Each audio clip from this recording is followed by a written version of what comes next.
If you didn't belong here, how did you even make it through the door? You can truly learn and apply any information that you set your mind to. Think bigger. We all bring valuable ideas to the table. Remember the why, which is, seeking knowledge. Ask questions and be brave. And keep going after what you want.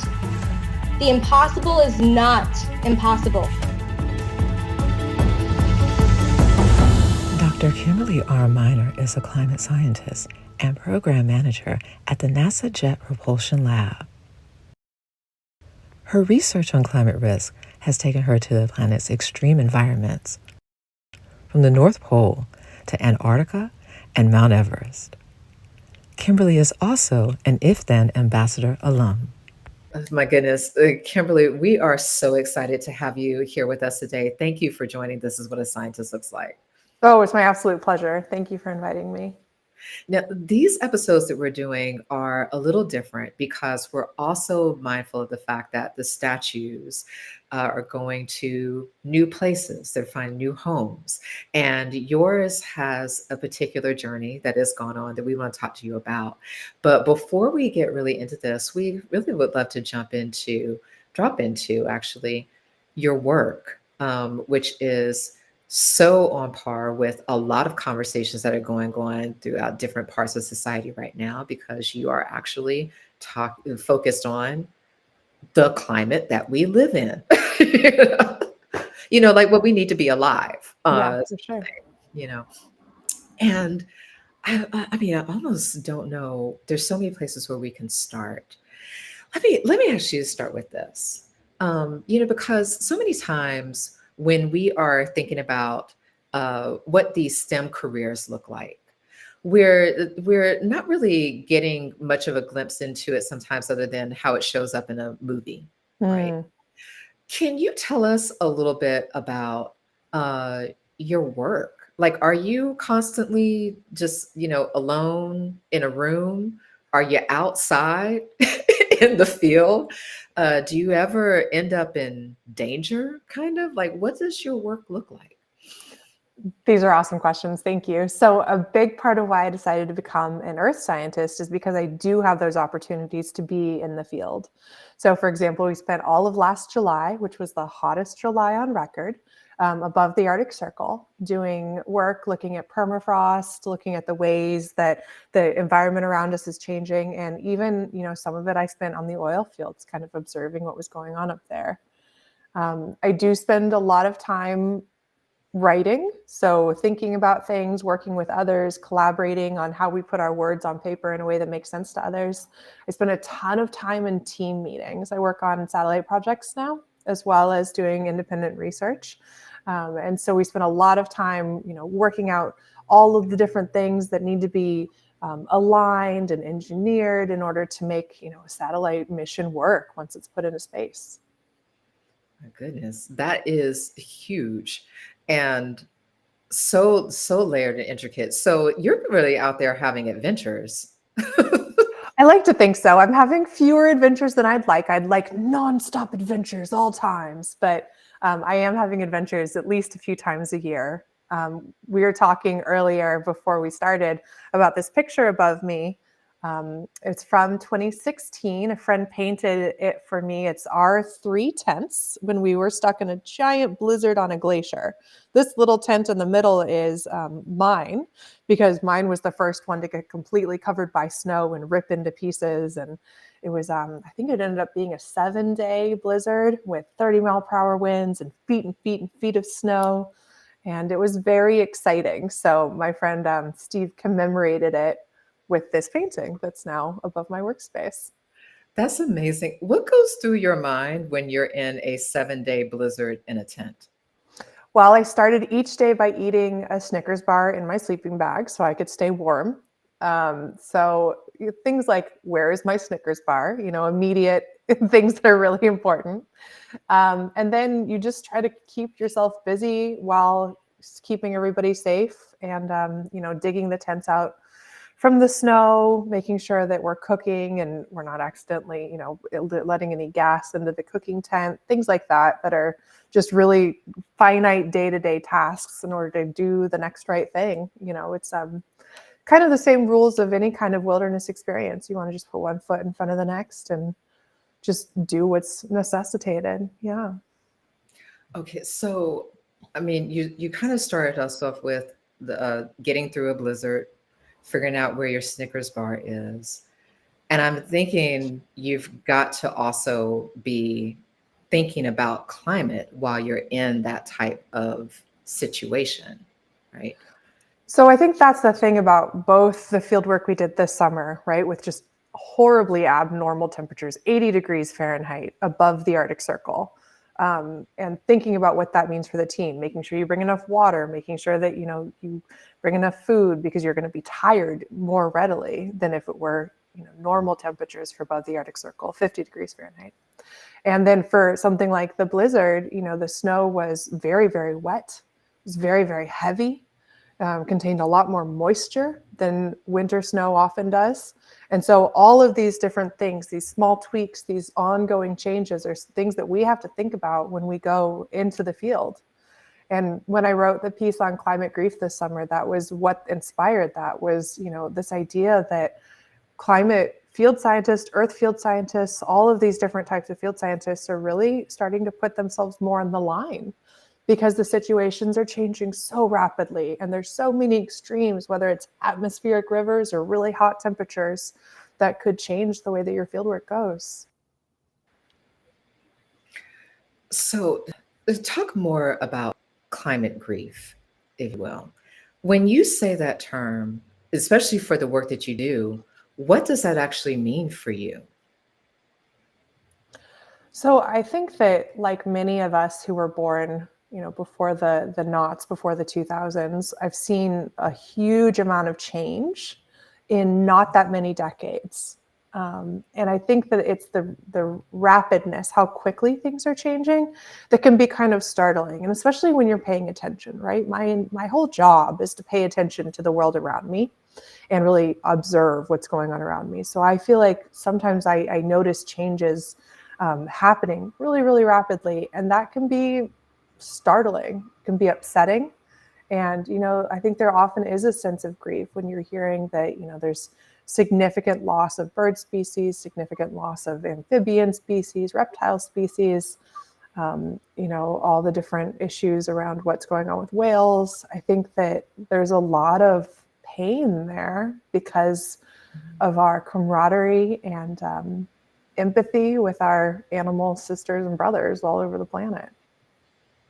So then when you're looking at this and you're seeing the data and you're looking at the permafrost and it's telling you a story and you're human within it, so you're having human emotions and a human reaction to it.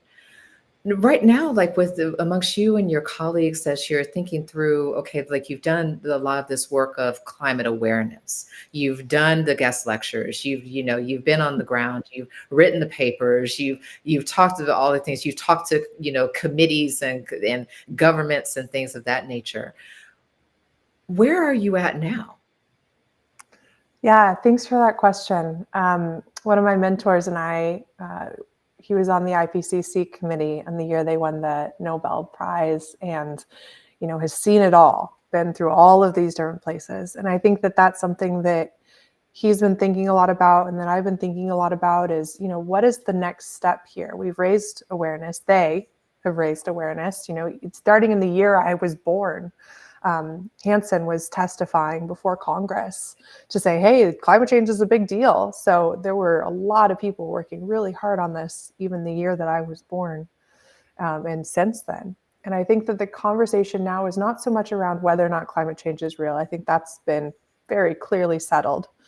I think that the question is kind of, what do we do now? What do we do as a global community? How do we prepare for and plan for what's next?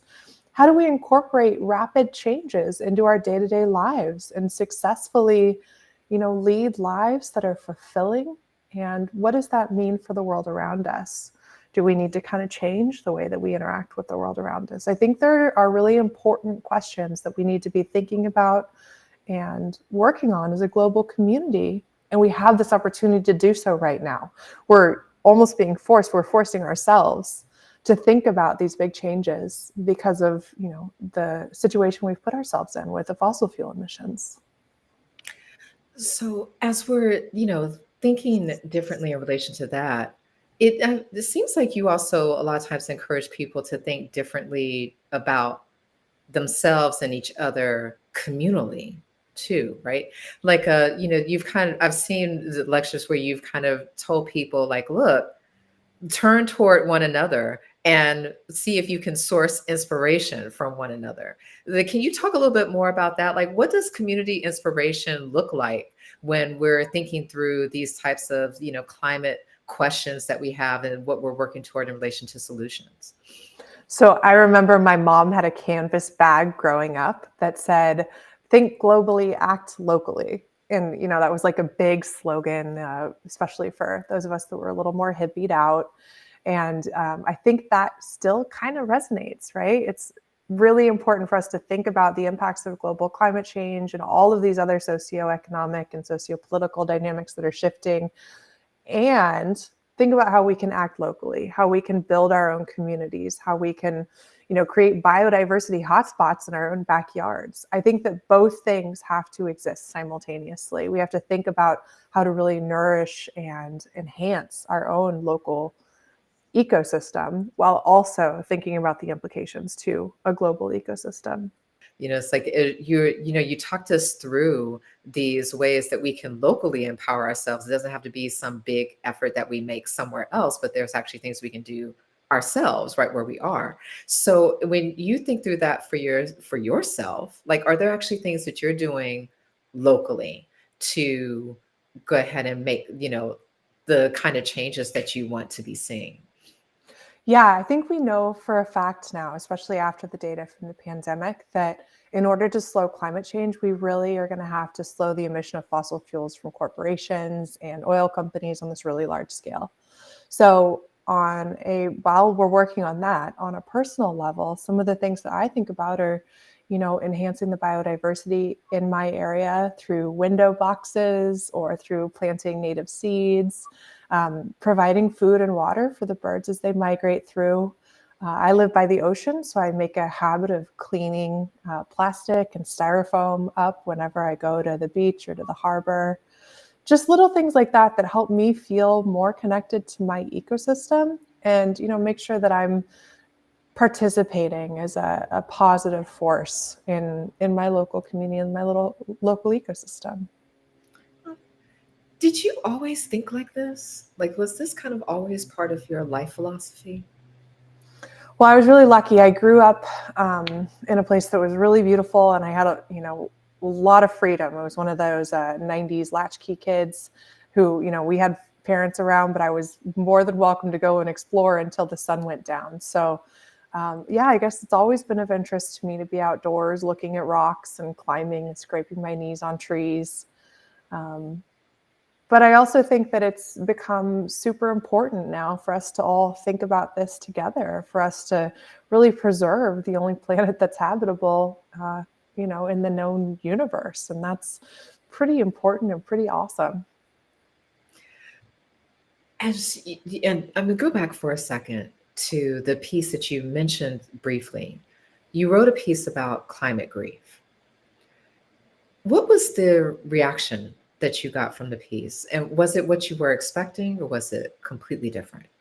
Yeah, I'm glad we're talking about this. It was so interesting. So it was for Nature Careers, which is usually people in academia read, and it's for people in academia. Maybe you get a couple people reading each piece. I think it's, it's useful. It's career advice for younger folks and, early career people like me. And so I wrote a piece on climate grief and kind of the implications of being a climate or earth scientist in this time. And for some reason it caught and it went viral. And I was getting hundreds of messages a day, both in support and really aggressively against. There were a couple of right-wing journals that went out of their way to do pieces about me and about, the climate science that they felt like wasn't correct, or that they feel like climate change wasn't happening. And it was really interesting to see both that really, really strong response in the negative, and people writing me saying, you know, I feel really seen, I feel really heard for the first time in a long time. I'm right there with you. And I even had some people write me for advice on, you know, how to tend to a couple different crops that they're dealing with in Northern California, things that they're seeing with their oak trees and the changes that they're seeing. So I think that at the same time that I had this really, really strong negative response from, you know, right-wing communicators, there was a sense of community around the importance of speaking truth to power, which is something that I've learned from my mentors. That's amazing. And I mean, that also has something to do with resilience too, right? Like, did it make you more determined to keep pushing forward with your work? Did it show you more layers about why it matters? It was really hard to take all the negative comments. There was a while I was afraid I was going to get doxxed. And there were a lot of protections that my workplace tried to help put in place for me. It was really, really aggressively negative comments. And I think that was hard for me to deal with. And then as I kind of moved through that, you know, seeking this place of resilience, seeking this place of healing, you know, I'm remembering more and more all the positive comments. And there was a publication that really went out of their way to be super nasty. And it turns out that Banksy, the artist, that was someone they spent a lot of time going after. And so there was a special Banksy sticker that said hated by, and then the name of this publication. And so my partner got me that sticker, and I've got it on my computer now. It's kind of a badge of pride that I'm one of the people in a long list, including Banksy, who's hated by this publication. So, you know, I think there's fun, and there's humor, and there's community to be found in how we create resilience for ourselves, you know, and taking a step towards the truth, even though it's really hard. And you and I were talking earlier about Michael Mann, and he just won a case today, a defamation case, saying that, you know, all of these people who have been going after him and accusing him of falsifying data, and, you know, they were in the wrong. And it made it clear that scientists deserve to be protected as well from defamation. And I thought that was really cool, and I really appreciated it. You know, as you've been basically just going through your STEM journey, have you found that your thoughts about things like community and the way that science shows up in community, how has that changed over the years? Like, how is that different now than maybe where it was when you first started off in your STEM journey? So I think that I thought for a long time, like I think many of us do, that there is a right and a wrong way to do science, right? There is the Western, maybe even Western European way to do science. You have to do the scientific method, and it has to be rigid. And if it's not following this writ, it's just not right. It's not important. It's not reasonable. It's not welcomed. And something that I've been learning a lot about and thinking a lot about in the past few years is different ways of knowing. You know, the implied challenges and the implied colonialism of that way of thinking, and how there's so much different types of science, different types of observations, different types of knowing from people all over the world for all of time. And all of that is valuable. And we actually have a paper into a journal right now about how unbelievably critical that is.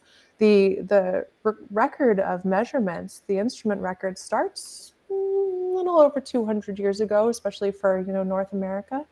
And that's really not long enough to get a good handle on the changes that we're seeing now. We really need to look deep into the observations of many, many different cultures and what they were seeing over time. And I think that's where I've really been growing in my STEM journey, where I've learned a lot from the If-Then Fellows, is that all of these different ways of knowing, all of these different ways of understanding the world around us are valid, are equal, and are really important to consider as we think about how to chart the course forward together. So I have a question to kind of go back for, you know, when you were a kid. What did you think a scientist looked like when you were a kid? Well, I was really big into the Muppets, so I think probably the two scientists from the Muppets, Beaker, and I can't remember what the guy in the lab coat's name is. Beaker Oh, I was the one can't. they always experimented on, and then there Yes. was the one with the glasses. So I think probably that's what I thought a scientist looked like. Um, I definitely have gained a lot from the if-then experience, even me learning what a scientist looks like now, and how a scientist can look like anybody. They can be any gender, they can be any race, any ethnicity, from any country of origin. All they have to do is really be excited about the pursuit of knowledge and be creative in the ways that they're looking for that knowledge. And I think that that's something that I've learned a lot about, well, since I was little, for sure, right? Because there's so many more role models. I said a while ago in an interview that my only two role models in STEM growing up were Helen Hunt and Twister, who's an actress, amazing actress, but still an actress. And in Contact, the movie Contact. And, they were awesome, but they were actresses. And having real STEM role models now, I think, is absolutely groundbreaking, incredible. Did you have mentors within your STEM journey?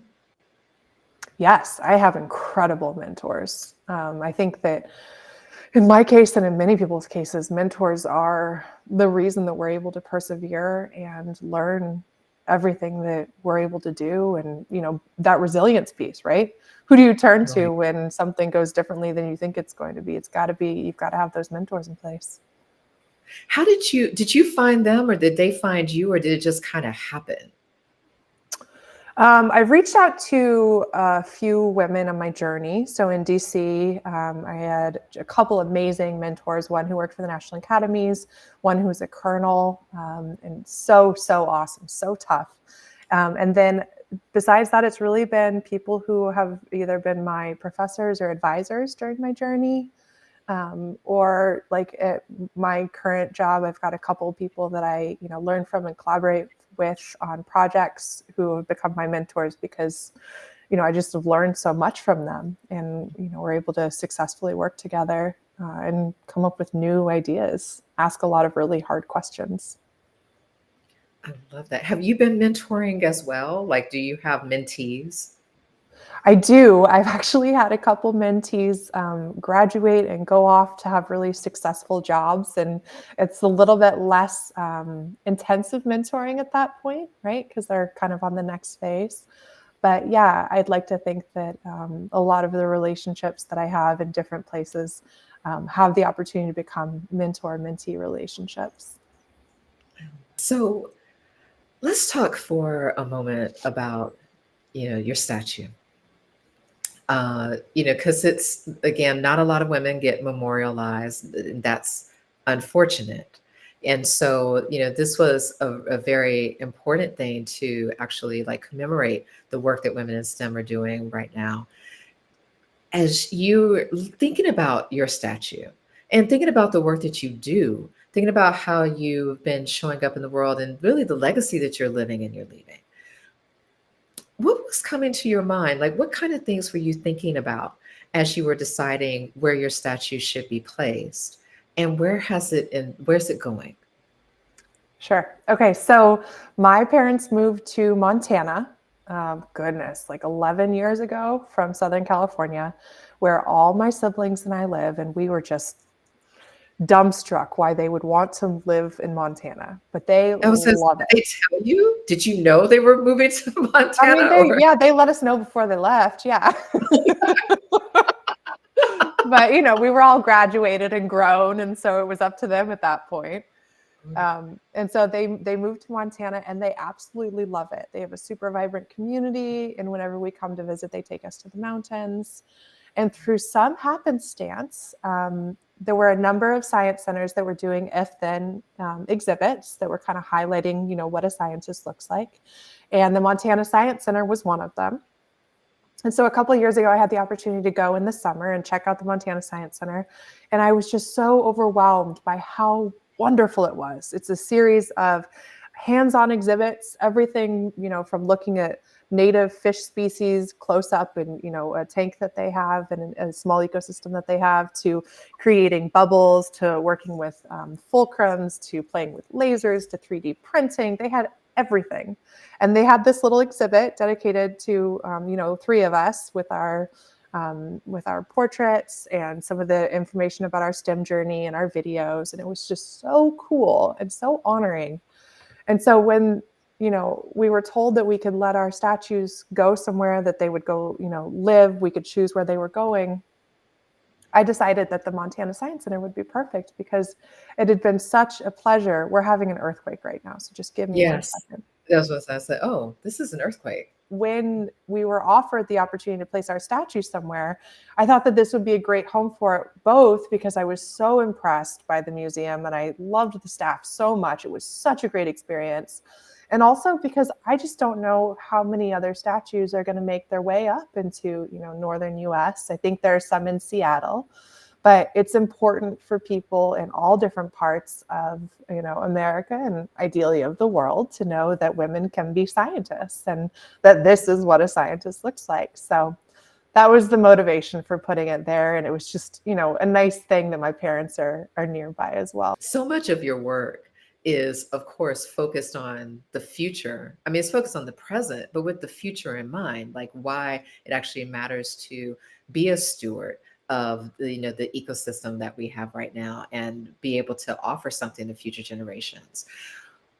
What is your advice for future generations, for the people regardless of gender, that's looking at, I think that I might want to get into STEM and see if I can find, a way to use my passion for the planet, for climate, for humanity, and actually shape the future through STEM. What advice do you have for them? So I'm actually working on a book about this right now. Hopefully it'll be out in January 2025. I'm a little bit behind deadlines, so that's what we're shooting for now. Because I get asked this question a lot when I reach out to different groups or when, folks ask me to come and talk about the future with climate. And there's a lot of worry and a lot of concern, reasonably so, from young people about what their future is going to look like, both within the context of climate change and within all the other shifts that are going on in the planet, and all the different people. There are so many people on the planet now, and the way that we engage with each other, the way that we are kind or are not kind to each other. And I think that one of the things that I started saying really early on in my IFTHN journey, and I really have stuck to, is that, everything is science. And regardless of whether or not someone wants to be a scientist per se or a different kind of explorer, anytime you're baking, anytime you're doing, any kind of household cleaning with different cleaners, anytime that you're gardening, anytime that you're, out exploring the world in a boat or with your feet, you're always doing science and you're always engaging in the world around you. And there is value in that. And I think that really internalizing that value, remembering your place in the ecosystem, your place in, the scheme of things, and that you are valuable and you are valued, is the number one thing, right? Exploring and observing and creating from a place of realizing that we are a crucial part of this ecosystem, even if things are changing, even if there are rolling earthquakes from atmospheric rivers, even if things are really dynamic. Literally, yes. That's a great thing to remember. And, we really appreciate you giving us that piece of wisdom. And now, if you're ready, it's time for rapid fire. Okay, I'm ready. I'm excited about this. So, are you into any podcasts or audiobooks right now? What are you listening to? Yes. So I love lore, which is kind of spooky stories, but it also is the basis of one of our new papers on will-o'-the-wisps and arguing that will-o'-the-wisps are important climate data. So lore is a great podcast. I highly recommend. Oh, that's cool. Okay. I haven't checked it out. I think I caught it on Amazon. Okay. Like there was like a series or something like that maybe they did with something else. If I'm thinking about the same thing, but I think it was from the podcast. Yeah, that whole production house has a bunch of really cool podcasts for sure. That's cool. Okay. Yeah. So How do you relax when you're not working? Oh, doing outdoors things. I like to hike and kayak. We live kind of near the beach. I also watch a lot of the older shows like Brooklyn Nine-Nine, Parks and Rec, easy stuff like that. And I do a lot of different kinds of art. So this morning, even I was just drawing some flower petals to get my next thing started. So I like to do a lot of different kinds of art. Oh, drawing some flower petals. Yeah. Would you go? Can we give it? I'm nosy. Like, where are they going? Is this going to be part of like a mixed media situation or? So I got a whole bouquet of roses from my partner a couple weeks ago. So I'm drying them in the oven, per Google. And then I think I'm going to start filling some bottles with those and with some sea glass that I found on the beach. And so you can't really see it, but mixing sea glass and flower petals. And I'm thinking maybe for Valentine's Day for friends or something like that. Oh my God. I have constantly looked for sea glass and I have never found a piece. And you actually found a pretty big piece of sea glass. Oh, I've got a ton of sea glass. Yeah, I won't tell you where I got it online, but I'll tell you as soon as we're done. Okay. I love it. Okay. When you were in school, what subject did you struggle with the most? So this is something that I talk about a lot because I think it's an important story. I really struggled with math. And the reason that I went to go get a master's of public administration, which is like an MBA for the public sector, instead of going straight for a PhD was because I was worried that I wouldn't be able to get a PhD because I struggled with math. And one of my mentors at the time told me, you know, if you can basically do Excel, if you can do, you know, very, very basic below calculus level stuff, you can definitely do everything you need for this. And now we have AI tools that help with math. So there's a lot of different things that are helpful now. And I think that getting over that hurdle, when I was growing up, there was a whole stigma, the whole idea that girls somehow were not predispositioned to math and science because of, I'm not sure what, genetics or something. It was a very confusing myth. And when you kind of, like most myths, when you start to pick at it, you know, it's really not true. But I believed it for a really long time. And so it took me a long time to realize that, you know, I could be good at both science and, spoiler alert, math as well. And you are not alone in that. Like, you know, I was a, you know, 90s kid too. And that was definitely always in the air. And you didn't really know where it came from. It was just this truism, right? That, and everyone just believed it. And it was just somehow the thing. Right? Yeah. And after you hear it so much, you're like, oh, I guess that is real because everyone else believes it. So, well, if there are any science historians, if there are any science historians or anthropologists watching this, like maybe they can let us know where the heck that came from, because I have no idea where that came from. The Enlightenment, probably. Do some tracing. So, all right, do you binge watch? Are you binge watching anything right now? Most of my binge watching is a little bit older stuff. So Bones, the TV show about forensic anthropology. Like I said, Brooklyn Nine-Nine, Parks and Rec.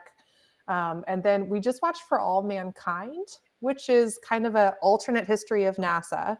And it's very interesting because I am going to give a small spoiler alert. The bio says, or the description of it says that it's because Russia wins the space race. Well, the only reason that Russia wins the space race in the 50s is because they let women be astronauts. So actually, this whole alternate trajectory that For All Mankind follows is based on the idea that women were in the space program in the 1950s. That just made all the electricity like go across my scalp. It is so good. Now I'm going to definitely add it to my list because you're the second person that has talked to me about this show, but you are the first one that talked to me like that about the show. So I'm going to. No, it's incredible. The transformation of the women in the show is phenomenal. Phenomenal. Okay, that's cool. Okay. And so what's the best advice that you've ever gotten? I don't know. I get so much good advice. I really, am blessed to surround myself with people who are smarter than me, a lot smarter than me. And so I try to listen a lot. I try to be a really good listener. I think one of the things that I work hard on that's really hard for me is just taking one day at a time. You know, they said in Frozen 2, doing the next right thing. I think that, you know, putting one foot in front of the next, especially when you've got hard science problems, especially when you're staring down the barrel at, you know, this intractable climate change problem, it feels intractable. I think that doing the next right thing and putting one foot in front of the next is really the right thing to do, even in a, you know, a glacier storm. It's really the right way to approach it. Thank you for being generous and transparent too about all the things that you've gone through, not just as a scientist, but as a human being, right? Navigating what you're finding in the data and thinking through how it makes you feel and how it lives with you, you know, but also where the hope is, and not just, I actually don't want to say hope, because sometimes we're so much on hope, really where the action is. The action, right? love it. Yes, 100%. Love it, love it. Like where the action is, Yeah. and not just sitting on the sofa being, you know, feeling defeated, but actually what you can do. So thank you for sharing, you know, that with us. This has been a fantastic conversation. And everyone, you know, I know you're going to want to keep up with what's going on with Kimberly. So we're going to drop all of those links, everything, her social, everywhere you can find her, articles and things like that. Until next time. Thank you for joining us for This Is What a Scientist Looks Like.